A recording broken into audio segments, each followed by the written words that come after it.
Samuel Blackfoot always woke before sunrise. At 52, the Lakota fisherman had learned from his grandfather that the first minutes of morning were sacred, for that was when the forest spirit still danced upon the waters of the Missouri River. This Sunday, however, before even opening his eyes, he felt a strange chill run down his spine. In the darkness of his sleeping hammock, the vivid dream he'd just had still echoed. There was only a pair of golden eyes shining among the trees, without a body, without a roar. Just those eyes observing him with an ancestral force as ancient as time itself. He breathed deeply and pushed away the unpleasant sensation, remembering that he had already planned a fishing trip with his 4 nephews. "Uncle Sam, is it time yet?" The sleepy voice of Timmy, the youngest of the boys, broke the pre-dawn silence. "Not yet, little one. Rest a bit more," Samuel replied, carefully rising from his hammock so as not to wake the other 3 boys sleeping in the living room of his simple home. Michael, Daniel, David, and Timmy had lived with him since losing their father, his only brother, 3 years ago.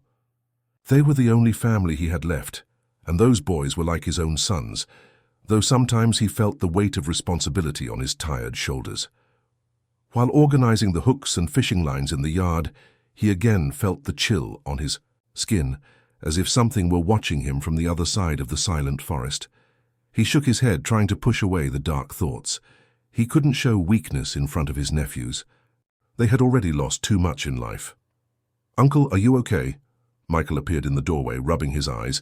At 17, he was the oldest of the brothers and always showed maturity beyond his years. "I'm fine, boy. Just checking the equipment." "Go wake your brothers. It's almost time." Timmy appeared soon after, his face concerned. "Uncle Sam, I forgot my lucky charm at Grandma Martha's house yesterday. Can we stop there before going to the river?" Samuel looked at the still, dark sky. His mother's house was on the other side of the reservation, and they would miss the best fishing time. But he knew that look on his youngest nephew's face well. Timmy had always been the most connected to the family's spiritual traditions. "Don't worry, little one. The water spirits will protect us even without the charm," he said affectionately, running his hand through the boy's hair. Daniel and David appeared together, carrying the fishing rods. They were 15-year-old twins, but completely different in personality. Daniel was quiet and observant, while David talked non-stop and was always alert to the smallest signs of nature. "The wind is different today," commented David, sniffing. "The air smells like rain, but it won't rain." "How do you know?" asked Daniel, adjusting his favorite rod. "I feel it in the air. Grandpa always said we need to listen to what the forest is saying." The sky was still dark when they boarded the family canoe, a wooden vessel that had belonged to the family for generations. Michael, as always, took the leadership position, checking that everyone was properly seated. "Look here," he said, pointing to the sand at the shore. "Big tracks here." Samuel approached and analyzed the marks in the damp sand. They were mountain lion tracks, large and fresh. He felt his heart race, but reassured the boys with the calm voice he always used in moments of tension. "It's normal. During the dry season, mountain lions come down to drink water from the sandbars that form," he explained, though an inner voice whispered that there was something different about these tracks. The paddle cut through the smooth surface of the river effortlessly. The cold wind carried a strong scent of wet forest and ancient mud, enveloping them in a mysterious atmosphere that made Samuel remember again the dream with the golden eyes. If this story interested you, don't forget to subscribe to our channel. And hit like. Tell us what city you're watching from. We continue. Daniel was the first to notice the black feather floating on the clear waters, caught in small waves forming around the canoe. He had known that sign since childhood. For the reservation elders, it meant bad omen, a warning of imminent danger. "Uncle," he began, but Samuel had already seen it. "It's just a feather, boy. Probably from a crow that passed by here," he said, though he knew he was lying to himself as much as to his nephew. David, always attentive to the smallest signs of nature, noticed small bubbles rising from the bottom of the river, as if something large were moving down there. The phenomenon was strange for that time of year when the waters were usually calmer. "Are you seeing this?" he whispered, pointing to the bubbles forming small circles on the surface. The wind suddenly increased, cutting through the humid heat of the American morning. And then, as if someone had given a silent command, all the sounds of the forest fell silent. There was no bird song, no sound of cicadas, no croaking of frogs on the banks. Only the noise of paddles hitting the water, and Samuel's heavy breathing as he tried to stay calm. "Why did everything get quiet?" asked Timmy, his voice sounding small in the oppressive silence. "The forest does that sometimes," Michael replied, but his tone wasn't convincing. "It's nothing. Serious." When they reached the backwater chosen for fishing, Timmy closed his eyes and said a silent prayer, asking for protection from the water and forest spirits. It was a sacred place for the family, where they had always caught the biggest bass, a place Samuel had inherited from his father and grandfather. "This place has always brought luck to our family," said Samuel, trying to break the tension hanging in the air. "My grandfather used to say that the water spirits blessed this piece of the river." Michael cast his line first, and almost immediately a large fish bit with such force that it nearly knocked him out of the canoe. The surprise made everyone laugh, the first cheerful sound of the morning. But Samuel felt something was wrong with that sudden movement. The fish was fighting with extraordinary strength, as if desperate to escape from something. "What a strong base!" exclaimed Michael, struggling not to lose the rod. "I've never caught one like this." But when he managed to pull the fish close to the canoe, everyone fell silent. The base was injured, with deep marks on its sides, as if it had been attacked by something much larger and more powerful. "What did this to it?" asked Daniel, examining the marks. Samuel swallowed hard. He recognized those marks. They were from mountain lion claws, but from a lion much larger than those that usually inhabited that region. He decided not to comment on this to the boys, but his heart began to beat faster. While trying to concentrate on his own fishing, the dream with the golden eyes kept returning to his mind repeatedly, like a silent warning echoing in his chest. There was something in the forest, something that was approaching them, and he could feel that presence like a constant pressure on his shoulders. David, looking at the trees on the opposite bank, saw a gleam among the leaves. For an instant, it seemed to be a pair of eyes reflecting the little sunlight that broke through the treetops. He blinked to be sure, but when he looked again, there was nothing there but dense shadows and foliage swaying in the breeze. "Something's watching." "Just," he said quietly to Daniel. "What? Where?" "On the bank. I swear I saw eyes shining." Daniel looked in the direction his twin brother indicated, but couldn't see anything beyond the dense vegetation. Even so, a strange feeling settled in his stomach, as if something fundamental was about to change in their lives. Suddenly, a loud crack sounded in the forest, followed by a low, distant roar that made all the boys shiver. The sound was deep, primitive, loaded with an ancestral force that seemed to come from the depths of the earth. Timmy clutched his bucket of fish to his chest, eyes wide with fear. "Uncle Sam, what was that?" Before Samuel could answer, a huge flurry of white herons emerged from the banks in desperate flight, their wings frantically beating as they rose to the sky in chaotic formation. The silence that followed the desperate flight of the herons was heavy, almost palpable, as if the entire forest held its breath. Samuel felt a chill up his spine that rose to the nape of his neck, and even before turning around, he knew what he would see. The mountain lion emerged from the vegetation on the bank like a golden apparition. Its muscular body, spotted with black, gleamed in the rising sun that finally managed to break through the treetops. The eyes were exactly like those in Samuel's dream, golden, intense, ancient, and they seemed to pierce him to the soul. "Don't move," whispered Samuel, his voice barely audible. "Nobody makes any sudden moves." Michael felt his hands trembling as he held the fishing rod, but forced himself to remain still. Daniel and David were paralyzed, staring at the majestic feline. Timmy, the youngest, began to pray quietly, the words mixing with the soft sound of water lapping against the canoe. The mountain lion observed them for long seconds, head low, muscles tense, analyzing the distance and position of each of them in the boat. Its eyes seemed to study not just their bodies, but their souls, as if it could see through their deepest intentions. Samuel felt his heart beating so hard it seemed to vibrate in his ears. He remembered his grandfather's words. When the mountain lion looks at you, it doesn't just see flesh, it sees who you are inside. Slowly, unhurriedly, the mountain lion entered the water. There was no splash, no unnecessary sound, just the fluidity of an ancestral spirit that had dominated its territory for millennia. The water around the animal seemed to make way. Such was the strength and elegance of its strokes. "It's coming this way," murmured David, barely able to move his lips. "Stay calm," ordered Samuel, though he himself was fighting against the panic growing in his chest. "It's just drinking water. Let's not do anything that might provoke it." But deep down he knew he was lying. Mountain lions didn't approach groups of people like this unless there was something very specific they wanted. And from the eyes of that animal, Samuel was sure it wasn't there by chance. The mountain lion swam with powerful, precise movements, deliberately approaching the canoe. With each stroke, it became clearer that this was an exceptional animal, larger and more imposing than any mountain lion Samuel had seen in 5 decades of life in the wilderness.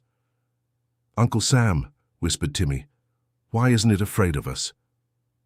"Because it's the queen of this forest," replied Samuel, his voice loaded with respect and fear, "and we are just visitors in her kingdom."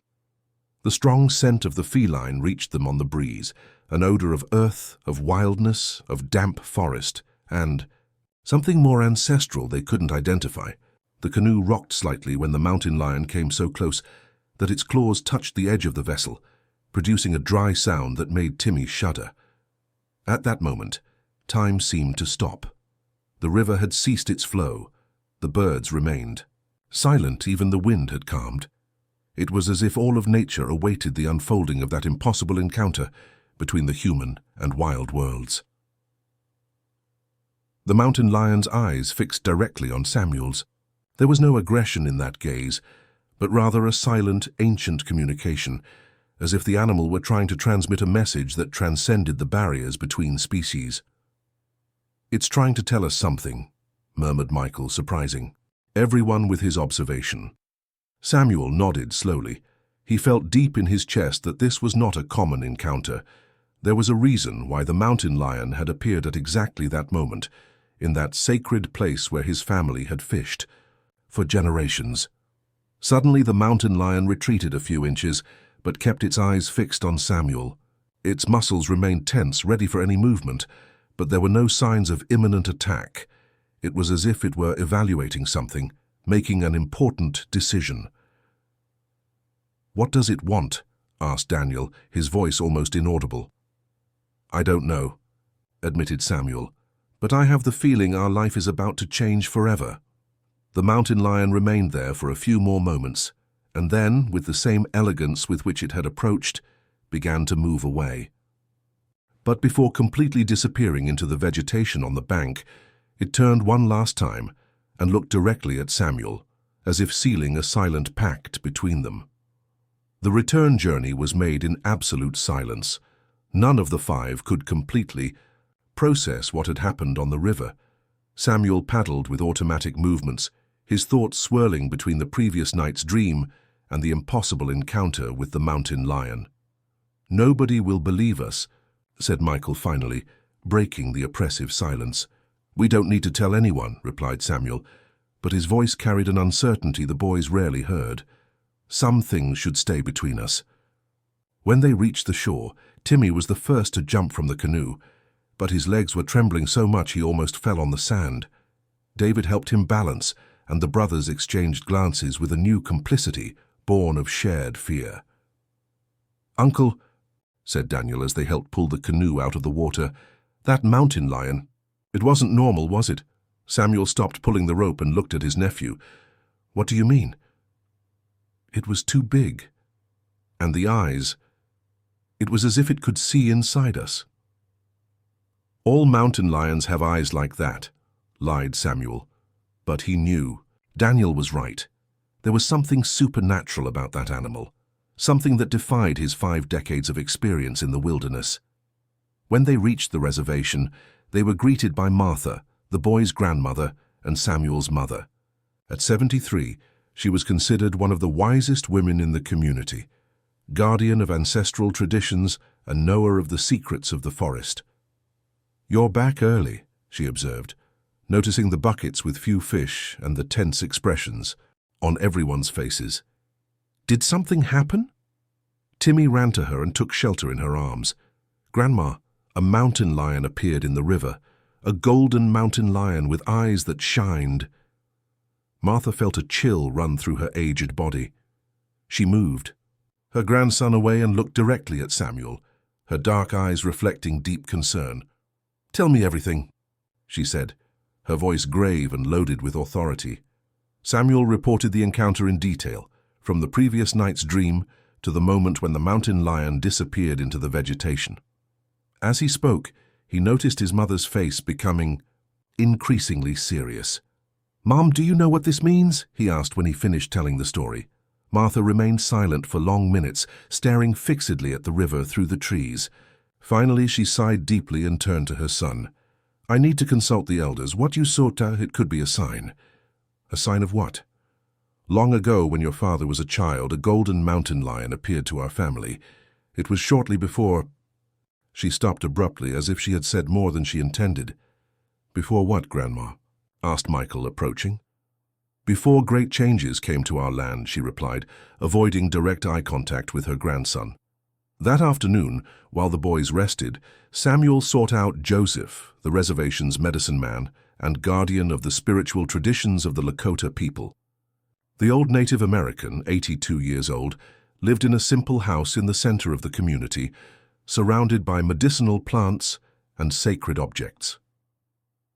"Joseph, I need to talk to you about something that happened today," said Samuel, sitting in the reed chair the medicine man offered him. The old man listened attentively to the entire story, asking specific questions about details that seemed insignificant: the direction of the wind, the exact color of the mountain lion's eyes, the behavior of the birds. "Samuel, my son," he said finally, "the mountain lion you saw is not just an animal. Can you explain? It is a guardian, a messenger of the ancestral spirits. Its appearance means that something very important is about to happen with your family." "Something good or bad?" Joseph slowly shook his head. "It's not a question of good or bad. It's a question of destiny. The spirits have chosen you and your nephews for something special. But chosen for what? That will still be revealed. But I can tell you one thing: the golden mountain lion only appears when there are ancient secrets about to come to light. Secrets that can change not only your life, but the destiny of our community." Samuel felt a chill down his spine. "What kind of secrets?" "Ask your mother about the brother you never knew," said the medicine man, his eyes shining with mysterious knowledge. "Ask about the third child of your parents, the one who disappeared in the forest more than 30 years ago." Samuel's world stopped. He had never known of the existence of another brother. All his life, he had believed he was an only child, until his younger brother was born years later. If this story interested you, don't forget to subscribe to our channel and hit like. Tell us what city you're watching from. We continue. Samuel spent the entire night unable to sleep, the medicine man's words echoing in his mind like distant drums. A third child, a brother he had never known existed. With each passing hour, more questions arose, and only his mother could answer them.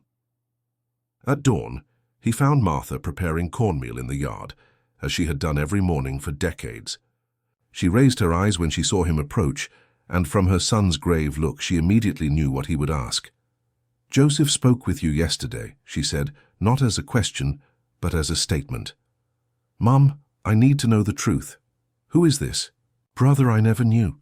Martha stopped stirring the cornmeal and leaned on the wooden pestle, as if she needed support to bear the weight of memories she had kept for so long. "Sit down, my son. It's a long and painful story." Samuel obeyed, feeling his heart beating rapidly. The boys were still sleeping in the house, and the morning silence created a perfect atmosphere for revelations that would change his understanding of his own history. "You were 5 years old when your brother Thomas was born," Martha began, her voice loaded with emotion.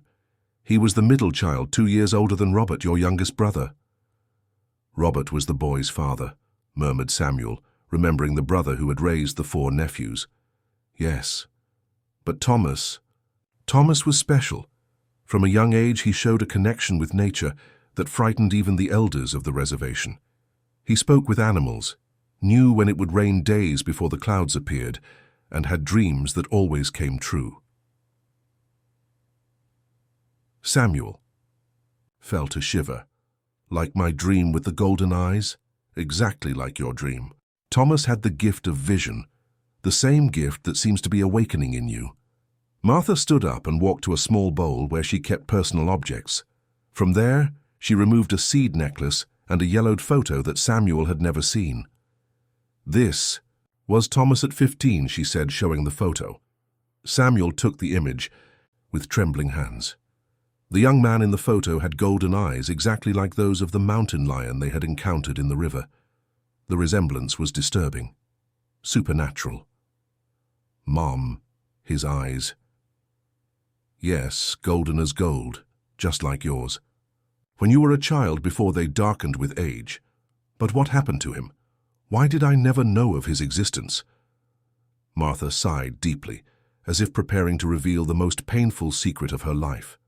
When Thomas turned 16, he began to have very intense visions. He said that the forest spirits were calling him, that there was a special mission waiting for him. One night he disappeared, simply vanished into the woods, leaving only this necklace behind. Did you search for him? We searched for months. The entire reservation mobilized, but it was as if the forest had swallowed him. We found neither tracks nor signs. It was then that Joseph told us something I've never forgotten. What? That Thomas hadn't departed, that he had become part of the forest, a guardian, a protector of our land and our family. That one day, when our lineage needed guidance, he would return in some form. Samuel felt the world spin around him. Are you suggesting that the mountain lion... I'm not suggesting anything. I'm just telling you what happened. But I can say that the eyes of that mountain lion, according to the description you gave, were identical to Thomas's. At that moment, Michael appeared at the door of the house, rubbing his eyes and yawning. Uncle Sam, are we going fishing again today? Samuel and Martha exchanged glances. The boy's presence interrupted the conversation, but both knew that this revelation would change everything. Maybe later, Michael. Now go have your breakfast. The boy obeyed, but before entering the house, he stopped and looked at his uncle with a strange expression. Uncle, I dreamed about that mountain lion again. It was trying to tell me something, but I couldn't understand. Samuel felt the blood freeze in his veins. What kind of thing? Something about a family, about someone who was lost and wanted to come home. After Michael entered the house, Martha gripped her son's arm tightly. Samuel, the gifts are awakening in the boys too. The mountain lion's appearance was no coincidence. Something very important is about to happen, and you 5 are at the center of it all. But what should we do? First, you need to tell the truth to the boys. They have the right to know about Thomas. Then, she hesitated as if making a difficult decision. Then, you need to return to the river. The mountain lion will appear, again I'm sure, and when that happens you must be prepared to hear what it has to say. Samuel looked at the photo of Thomas again, and for an instant he had the impression that the young man's golden eyes were winking at him across time. Samuel spent the rest of the morning struggling with himself, debating whether or not he should tell his nephews about Thomas. How could he explain the existence of an uncle who had mysteriously disappeared in the forest? How could he make them understand the connection between that man and the mountain lion they had encountered? After lunch, he gathered the 4 boys in the yard, under the shade of the oak tree where they usually discussed important family matters. Boys, I need to tell you something that I should have told you a long time ago, he began, his voice loaded with nervousness. Michael, always attentive, straightened up in his reed chair. It's about the mountain lion, isn't it? Partly, yes, but it's also about our family, about a secret we've kept for years. Daniel and David exchanged glances, while Timmy moved closer to his uncle, sensing the gravity of the moment. You've always known that your father and I were brothers. But what I never told you is that there was a 3rd brother named Thomas. A 3rd brother? Asked David, incredulous. How come we never knew about him? Samuel took a deep breath and removed from his pocket the photo his mother had shown. Him that morning. This is Thomas. He disappeared in the forest when he was 16, long before you were born. Timmy carefully took the photo, and his eyes widened. Uncle, his eyes are just like the mountain lions. That's exactly what I wanted you to notice. Michael studied the image carefully. Are you suggesting that the mountain lion and this uncle of ours have some connection? I'm not suggesting. I'm saying that, according to the traditions of our people, when someone with special gifts disappears in the forest, they can return in different forms to protect their family. Daniel shook his head, trying to process the information. Is that really possible? In the culture of our ancestors, yes. Joseph, the medicine man of the reservation, confirms that Thomas had the gift of vision, the ability to communicate with the spirits of nature. Like you, Uncle, said Timmy quietly. You have that gift too, don't you? That's why you dreamed about the mountain lion before it appeared. Samuel looked at his youngest nephew with surprise. The boy's perception was impressive for his age. Maybe I do, yes. And maybe you do too, which is why the mountain lion appeared especially to us. David stood up from his chair, agitated. So you're saying that mountain lion could be our uncle, transformed? I'm saying that's a possibility according to our ancestral traditions. But why would he appear now? Asked Michael, always practical. After so many years. Maybe because our family needs some kind of guidance, or because there's something we need to know, something important that only he can reveal to us. Timmy held his uncle's hand. Uncle Sam, we need to go back to the river, don't we? Why do you say that? Because if he really is our Uncle Thomas and he came to us, it's because he has something very important to tell us, and the only way we'll know is by going back there. The other three boys silently agreed. Despite the fear they still felt, there was a deep curiosity, a need to understand the mystery that had revealed itself in their lives. Won't it be dangerous? Asked Daniel. Mountain lions are wild animals, replied Samuel. There's always danger. But if our theory is correct, if it really is Thomas, then maybe he doesn't pose a threat to us. When do we go? Asked Michael. Tomorrow at dawn, but this time we'll be prepared. I'll ask Joseph to give us some protection amulets and we'll all wear our family's sacred necklaces. That afternoon, as they prepared for the next day's expedition, each of the boys processed the information differently. Michael seemed cautious but determined. Daniel was visibly nervous, yet curious. David seemed excited about the possibility of a supernatural adventure. And Timmy, the youngest, demonstrated a natural acceptance of the mystery, as if he already instinctively knew something special was happening. Uncle, said Timmy shortly, before dinner, if Uncle Thomas really came back to help us, that means he never abandoned us, right? Samuel smiled, touched by the purity of his nephew's perception. That's right, little one, it means our family is protected by the spirits of the forest and that we're never really alone. So I don't need to be afraid? You can be a little afraid. Fear keeps us alert and respectful. But you don't need to be afraid of the mountain lion. If it really is Uncle Thomas, then he loves us and wants to protect us. That night, Samuel dreamed again of the golden eyes. But this time the dream was different. He saw not just the eyes, but also a human face superimposed on the feline face, as if two realities existed simultaneously in the same being. And for the first time since the first encounter at the river, he didn't feel afraid. He felt a longing for a brother he had never known, but who he might be about to meet in a completely extraordinary way. The second dawn arrived loaded with expectation and mystery. The 5 family members prepared with more care this time. Each wore their sacred necklace, and Samuel carried the protection amulets that Joseph had prepared especially for them. Remember, said Samuel as they entered the canoe, this time we go with a different purpose. We're not going fishing, we're going to meet something that could change our lives forever. The journey down the river was silent, but it wasn't the tense silence of the first time. It was a respectful, almost reverent quietness, as if they were heading to a sacred temple.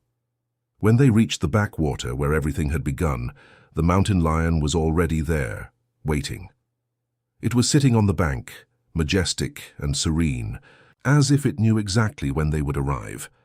This time there was no tension in its posture, no sign of aggression. Its golden eyes shone with an almost human intelligence. "It was waiting for us," whispered Timmy, amazed. "Yes," agreed Samuel. "It knew we would return." Slowly, the mountain lion rose and walked to the water's edge. It didn't enter, as it had the first time, but remained on the bank, watching them attentively.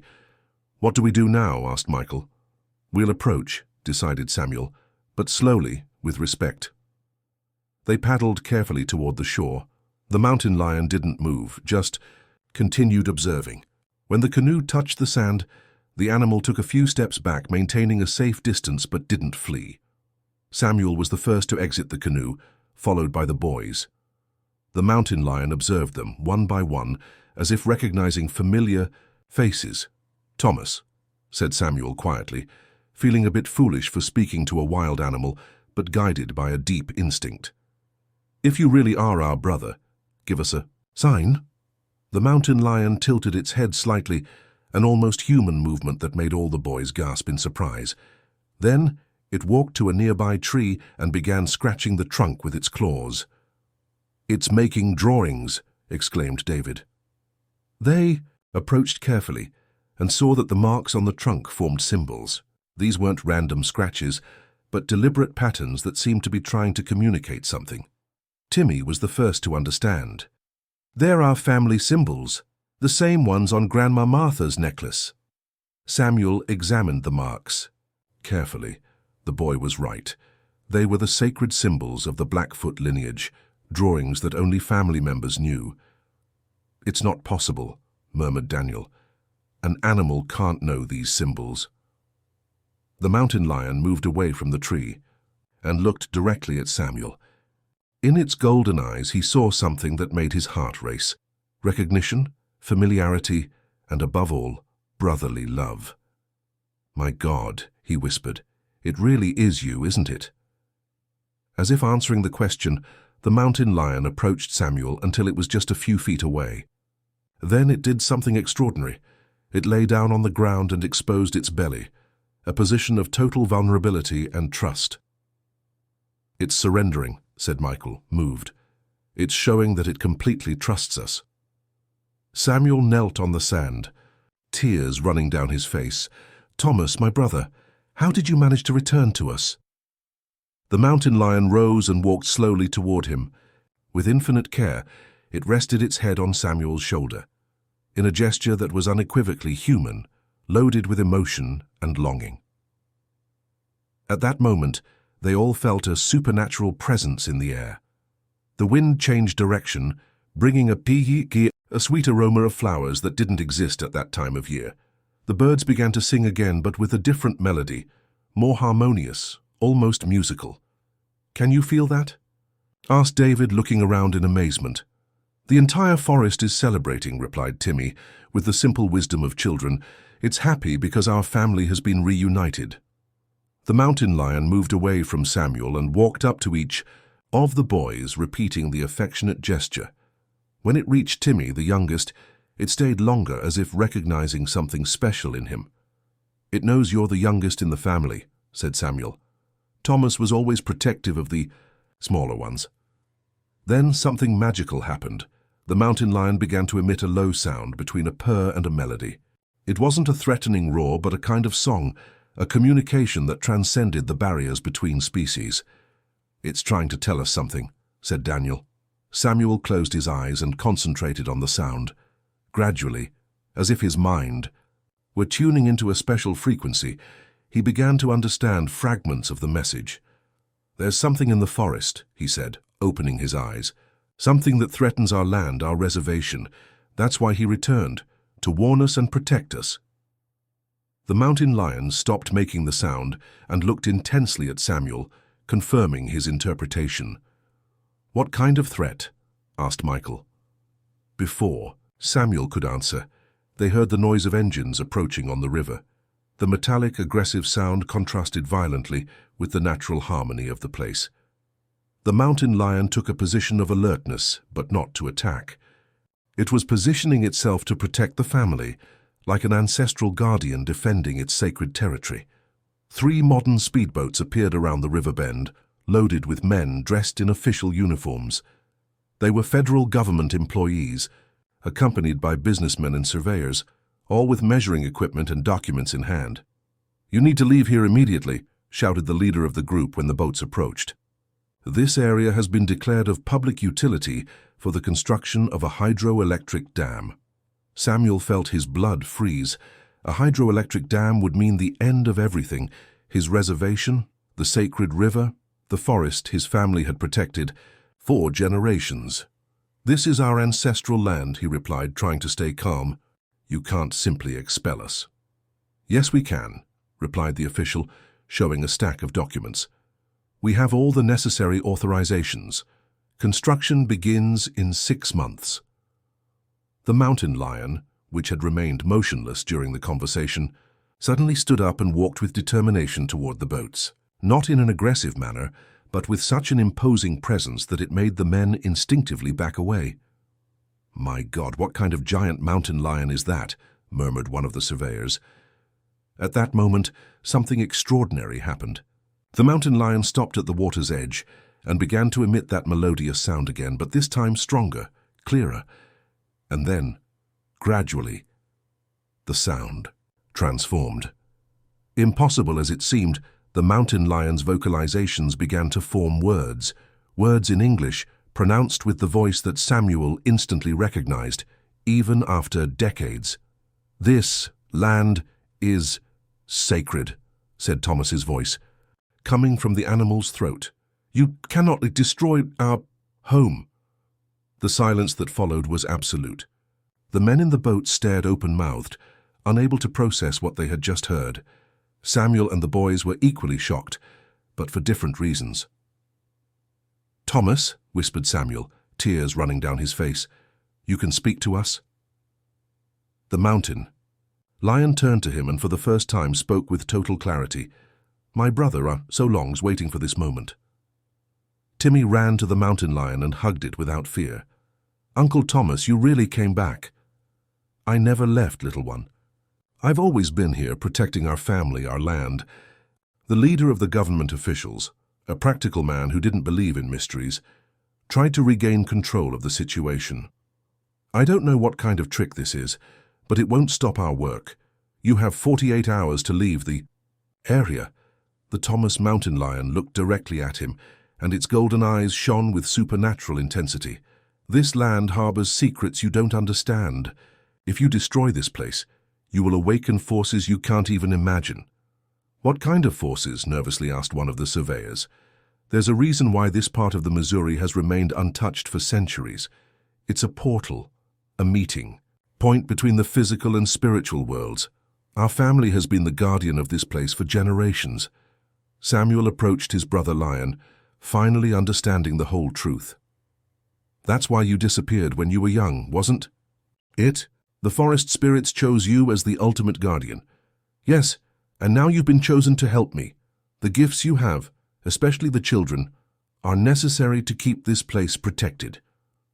Michael stepped forward, brave despite the surreal situation. "How can we prevent the construction of the dam?" The Thomas mountain lion smiled, a smile that was clearly visible even on the feline face. "We don't need to prevent it. We need to show them why this place must be preserved." Suddenly, the entire forest began to pulse with visible energy. Golden lights began to dance among the trees, creating a spectacle of indescribable beauty. The river changed color, reflecting shades of green and blue that didn't exist in common nature. The men in the boats looked astonished at the supernatural phenomenon unfolding before their eyes. "This is what you would destroy," said the Thomas mountain lion. "A place where magic still exists, where the spirits of nature live in harmony with humans. A treasure much more valuable than any energy a hydroelectric dam could generate." One of the businessmen, visibly moved by what he was witnessing, addressed the leader of the group. "We can't destroy this. It's a heritage of humanity." "I agree," said the official, putting away the documents. "I'll recommend suspending the project and creating a permanent environmental reserve in this area." When the boats finally departed, the family was alone with the Thomas mountain lion once more. The supernatural phenomenon had ceased, but the feeling of magic remained in the air. "Will you stay with us now?" asked Timmy, still hugging the animal. "I've always been with you, little one, but now that our land is protected, I can rest in peace. But before that," the mountain lion looked at each of them with infinite love. "I want you to know that I'm very proud of the family you've become. Samuel, you raised these boys with the same love our parents raised us, and you, boys, are the future of our lineage." "We don't want you to go away again," said David with tears in his eyes. "I'm not going away. I'm just going to assume my true form again. When you need me, look to the forest. I'll always be here protecting you." The Thomas mountain lion walked to the edge of the river, and in one last demonstration of magic, its form began to transform. For a few seconds, they could clearly see Thomas's human face, smiling at them with the same golden, loving gaze. "Until we meet again, my family, take care of each other." When the transformation was complete, Thomas was standing there, in his human form on the riverbank as if he had never left. He ran to embrace Samuel, and afterward each of the nephews he was finally meeting. That day, the Blackfoot family was reunited completely for the first time, and the Missouri River continued to flow serenely, protected forever by the guardians it had chosen so long ago. The story of the Native American and the mountain lion would become legend, but for them, it would always be the most precious memory of the day they discovered that family love transcends even the barriers between worlds. If this story interested you, don't forget to subscribe to our channel and hit like. Tell us what city